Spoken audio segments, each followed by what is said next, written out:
All right. Let's do it. I'm very used to. Well, welcome to the tripod once again, guys. This will be round 19 recap. I'm very used to being in a fairly jovial mood when we do these pods. Obviously, if you've been following us for a while, you know that we have been on a 6 weekend win streak, and that was just snapped today. Just watching the Panthers lose to the Raiders before.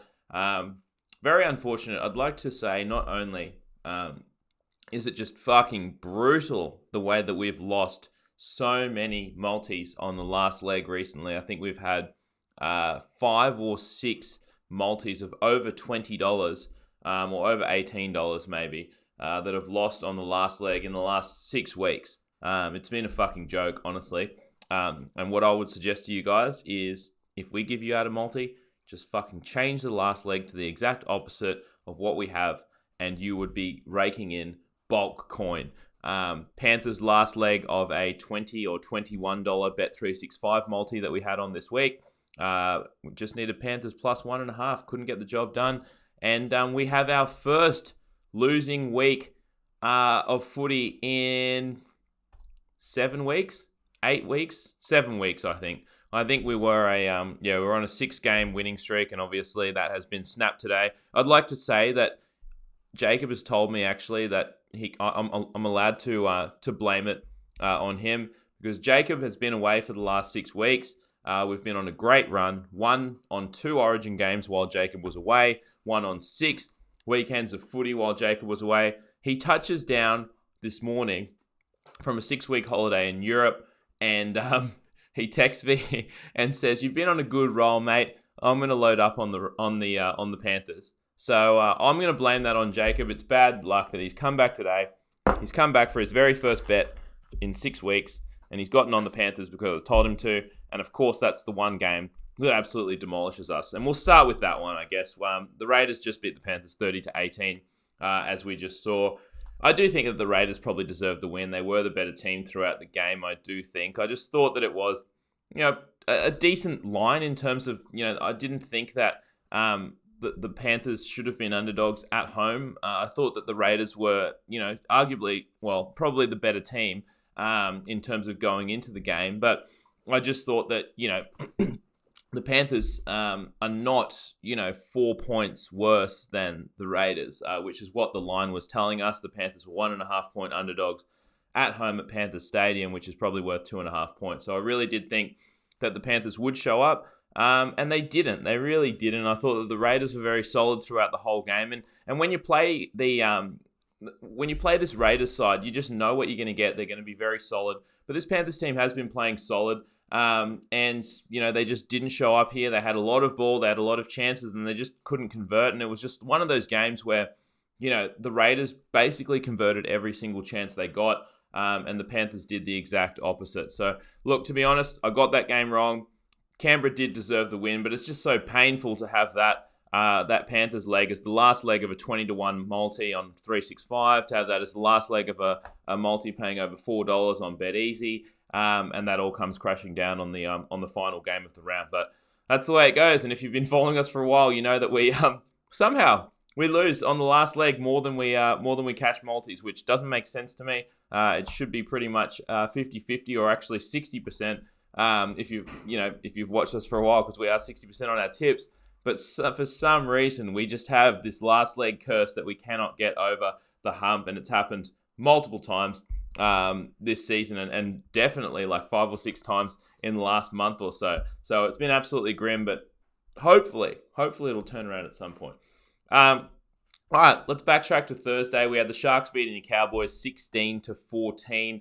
I liked the Sharks in that one, actually, and we go 1-3 on the game. And it was because the Sharks got off to a just horrific start. Like, what the fuck are these idiots doing? To score like 4 points in the first half is diabolical for this Sharks team. They looked lackadaisical in the first half. They were terrible. And then they turned it on in the second half. And you can see that the Sharks are a much more complete, much more talented, much better team than the Cowboys. But they only did that for like the last 30 minutes of the game. And it obviously wasn't enough. They do win by 2 points, but we have like Sharks -4. Sharks -1.5 first half, which obviously they score a try to go 4-all. Can't convert. Once again, conversions fuck the Sharks. I know the Cowboys got a late try in the first half anyway. But even so, I do think that this is a good confidence-boosting win for the Sharks, and I will be looking at betting on them in coming weeks, because once you do snap a 5-game losing streak, a bit of pressure's off you. I know that it was not a very convincing win, but I think that the Sharks will they could get a roll on from here, getting one win. Now they're moving a little bit closer to the 8. I think they started the round in 11th place, but just getting that close win over the Cowboys, snapping that losing streak, I do think that obviously they're a much more talented team than the Cowboys, and I think the Cowboys are done for the season. I've said that for a few weeks now. But that's a very good win for the Sharks, and if anything, I'd be looking at betting on them next week rather than against them after snapping their losing streak. All right, let's move on to the Tigers beating the Knights 28-26. Very, very entertaining game. I liked the Tigers in this one. I just thought that the line was a little bit too high at 6.5. I said that I thought that the Knights were probably a slightly better team than the Tigers, but certainly not 4 points or 3.5 points better like the line suggested. And once again, I'm on the right fucking side.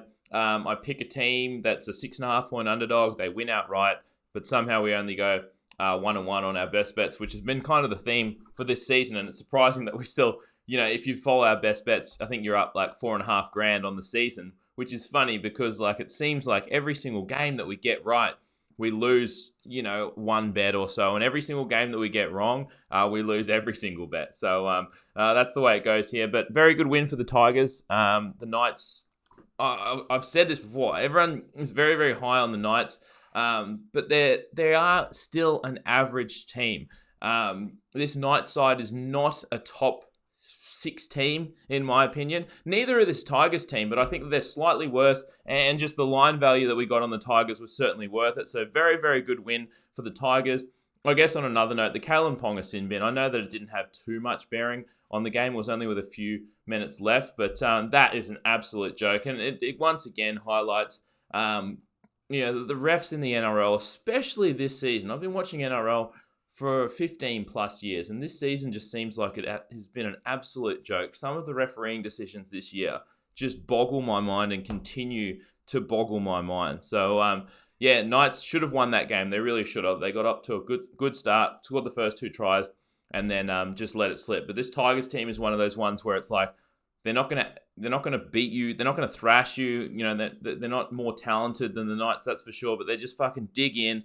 And, the Knights scored the first 2 tries. They should have just ran away with that game. But the Tigers hung in there and got a very, very good win. And that lets them, have a chance for the 8 at least now.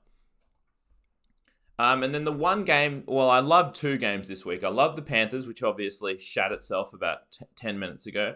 And I did love the Dragons here against this Rabbits team. And to be honest, they should have fucking won. The Rabbits got lucky to win that fucking game. We had 3 best bets on the game. We do go 3-1. The Rabbits once again get off to a flying start. They're up 14-2. The Dragons fucking hang in there.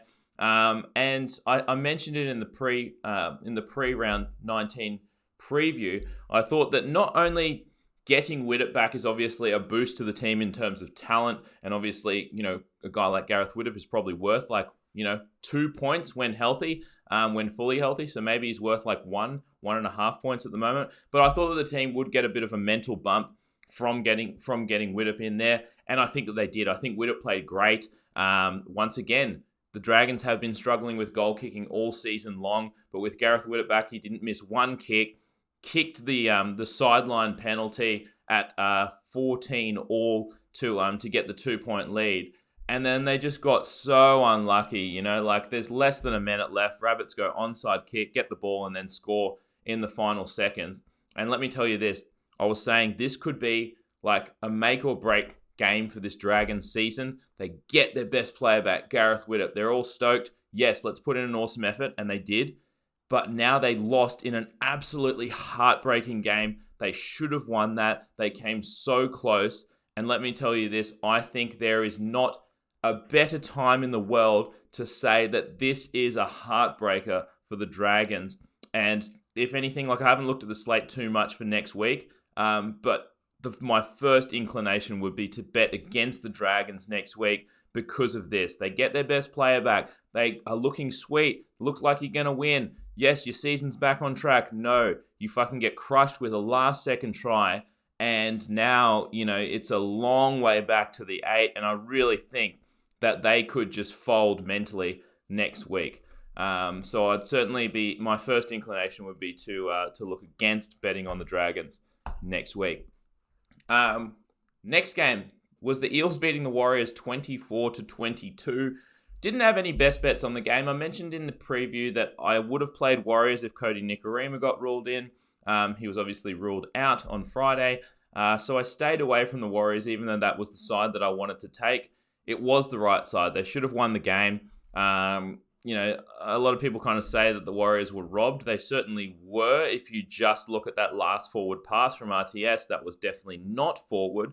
And it's another one of those things where, it's one of those ones where you can decide this shit from a video ref. I've said this countless times. A video ref can tell if the pass is forward. So we need to change the rule there where a video ref can rule on a forward pass because it's not very hard to tell. And that certainly wasn't forward. But let me just say this. I didn't think that Isaac Luke's try was a try. I thought that he lost the ball. If you're saying that he somehow maintained possession on his chin, then that's bullshit. So, yes, the Warriors got robbed if you look at that in a vacuum, that last play. But certainly they got a little bit lucky in terms of the Isaac Luke try. But that forward pass call is absolutely diabolical. And that's why the rule needs to change. And the video ref has to be able to adjudicate on forward passes because it's not very hard. They do it in the NFL all the time. You can tell whether the ball went forward or not. And the next game that I wanted to bet on, but I couldn't get the right line, was the Broncos. And they beat the Titans 34-12. I've said this for a few weeks now. This Titans season is completely over. And I'm not really looking to bet on this Titans team in coming weeks. The only thing that they have going for them is playing for pride at the moment. I did say that they may put up a slight fight against the Broncos, but this Broncos team has been playing fairly decent, and I just really wanted to get a -5.5 with the Broncos. Couldn't get it, so I left the game alone, but of course they absolutely smashed them. Good signs from the Broncos, honestly, in the last few weeks. Obviously, Darius Boyd still needs to get out of there. He needs to retire. He's done. But Milford had another great game at fullback. The Broncos have a very solid young forward pack that they can build around. So I am optimistic in terms of the Broncos' future. Not for this season. They're not going to do fuck all this season. But for the future, they have a young forward pack that they can build around. They just need, a half. Milford can stay. He's fine. But, it's one of those ones where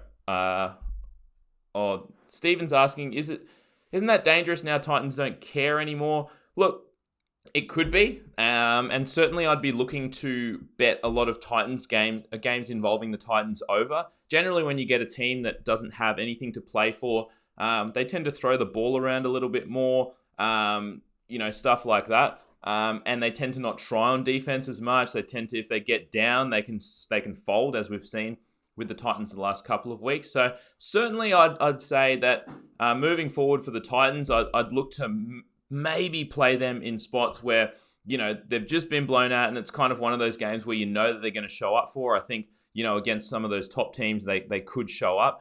But in terms of the rest of the season, I'd certainly be looking at backing against the Titans for most of their games, that's for sure. And I would be looking towards the overs as well. The last couple of games have gone over. It's one of those ones where they're going to throw the ball around. They're going to chance their arm a bit. They don't care if they win or lose. And if they get down, they'll probably fold mentally because there's nothing to play for. So certainly look at betting some Titans games over for the rest of the season. And then what was possibly the greatest game or the most entertaining game of the round and maybe the entire season was Manly beating the Storm 11-10. I didn't see it coming, honestly. I had a slight lean to the Storm in that one. I thought at home, with all your Origin stars coming in rested, I did think that they'd get the job done. But once again, I have said that this Manly side is completely legit. They are a top 6 team when they're fully healthy, and they are fully healthy now. They've got Cherry, they've got the Trebojevic brothers. They are completely healthy, and this Manly side is completely legit. But I did think that the Storm would show up, and they didn't. They got in a 10-0 hole, but they clawed their way back. But I really did think that the Storm would win this game. Certainly one of the most entertaining games that I've watched this season. Late in the game, you had, a couple of field goals hit the post, and the Storm could have easily won that game. But Cherry slots it on the very last set of extra time and gets Manly the win. Very, very good win for Manly, and it gives them a very, very solid chance of finishing in the top 4, which is absolutely massive for them. And they can do some damage come finals time if they stay healthy. And then next up, I won't spend too much time on this one. The Roosters beat the Bulldogs 20-12. It's a result that I think everyone saw coming, the Roosters beating the Bulldogs. The line was sitting at about 15.5, 16.5.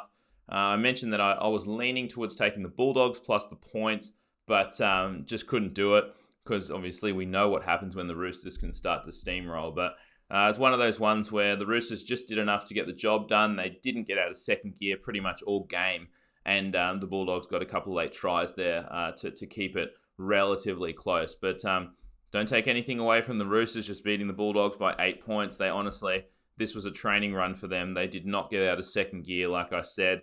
But this Bulldog side, they tend to, they seem to put in most weeks, I guess. So it's another one of those ones where, like the Titans and like these shitty teams like the Bulldogs, you do want to kind of take them when you're catching a lot of points against a very good team, because you know that they're going to show up for those games. It's like, if you know that you're not making the 8, what games are you really going to show up for, right? You're going to show up for games against rivals, against bitter rivals, and you're going to show up for games against really good teams like top 2-3 teams in the comp. And the Roosters are one of those. So, if I was a shit team, that's the games that I would get up for. On the other hand, when you have 2 shitty teams, and we're getting towards the back end of the season now where you pretty much know the teams that aren't going to make the 8. So let's say we had a shitty team like the Bulldogs playing a shitty team like the Titans. I would certainly be leaning towards taking the overs in those games because, like I said, when teams have nothing to play for, they tend to throw it around a bit more and not be as solid on defense. So, look at that now that we're getting towards the back quarter of the season. If you get 2 teams that have nothing to play for except pride, certainly look towards betting the overs in those ones. That's it. That is the round. Unfortunately, I really thought, I was really confident that we would go 7 winning weeks in a row while Jacob was away. Unfortunately, we didn't. I think he's come back to curse us. But the good thing is that now Jacob's back. He has the pressure on him to not have 2 losing weeks in a row, which we haven't done for the last 2 years. We haven't had back-to-back losing weeks in 2 years. So now that I've said that, this will probably happen next week. But stick with it, guys. I know we've had some bad luck. Look, we've had some bad luck on multis. I think we've had more bad luck on best bets than we have in ages, and we've lost 5 or 6 fucking $20+ multis on the last leg in the last few weeks. I know it is disappointing. I know it's easy to get disheartened, but just remember that we are still, we're still fairly solid on the year. If you'd put $100 on every single one of our best bets, you're still up over $4,000 in profit. If you put $50 on all of our multis, you're still up over $600 profit. So all in all, you're up about $5,000 in profit, despite us getting completely unlucky. Like, imagine you're up $5,000 profit, just the way it is. But imagine if we cashed, the $37 multi lost on the last leg. This one, $20, $18 last week, $21. We would be up, in the 5 figures. So, just stick with it, guys. We'll get there. We'll cash one of these soon enough. All you can do is keep making good plays, and hopefully they all come in for a multi at some point. But thanks for tuning in once again, guys, and we will catch you on Wednesday night, 6 p.m. to break down round 20, and that'll be the first pod where Jacob's back from holidays. He'll get all caught up on everything, and he'll be joining me 6 p.m. on Wednesday. So hopefully we can have a winning week in round 20 and not go back-to-back losing weeks. See you then, guys.